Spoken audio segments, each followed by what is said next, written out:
How do people always treat you? Is there a pattern you notice? Are people always coming to you for advice? Or are they usually respectful and friendly to you? Or does everybody see you as the person they can share their deep, dark secrets with? Or does it seem like everyone is always out to get you? Or are you that person that everybody always feels like they can just dump their problems on because they know you'll help them out? However you answer that question, you're also helping to describe a vital part of your natal chart, and that's your ascendant.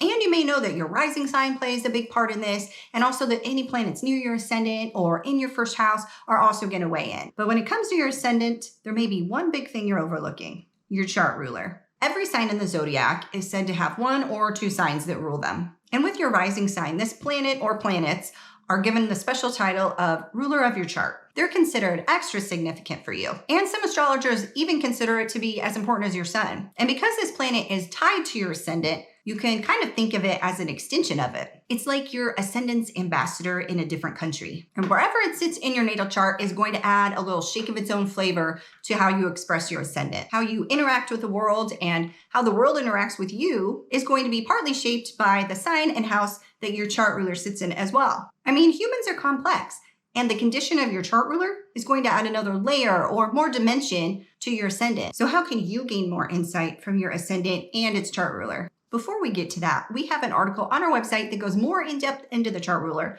And there's also links there for every single planet as chart ruler through all the signs. And in each of those articles is a free worksheet and reflection page that you can use to deep dive further into your chart ruler. Check the description for that link. So how can you gain more insight into this mask that you wear for the world? The first thing that you want to do is write down a description of your ascendant. What sign does it sit in? And what are some keywords for that sign? Do any planets sit in your first house or are conjunct to your ascendant?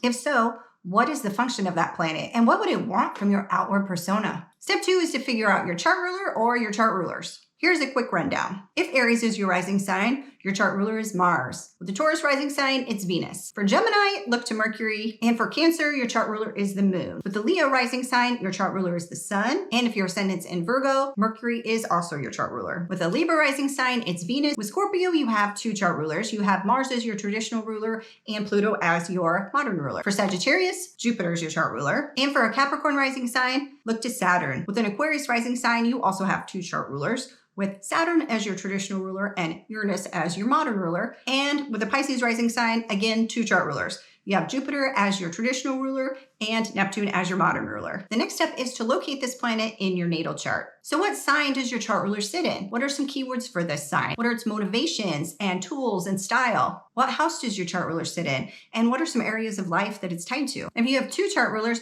just repeat this for both planets. And the next step is to use your imagination and blend all of this together. How could all of these qualities of your ascendant and chart ruler be expressed at the same time? Ask yourself how all of these parts can get what they want in a healthy and balanced way. In what ways could this combination be really strong? And what pitfalls could pop up? Do the tendencies of your rising sign and chart ruler or chart rulers seem kind of flow well and flow easy together? Or do some of them seem to contradict each other and may cause some internal conflict?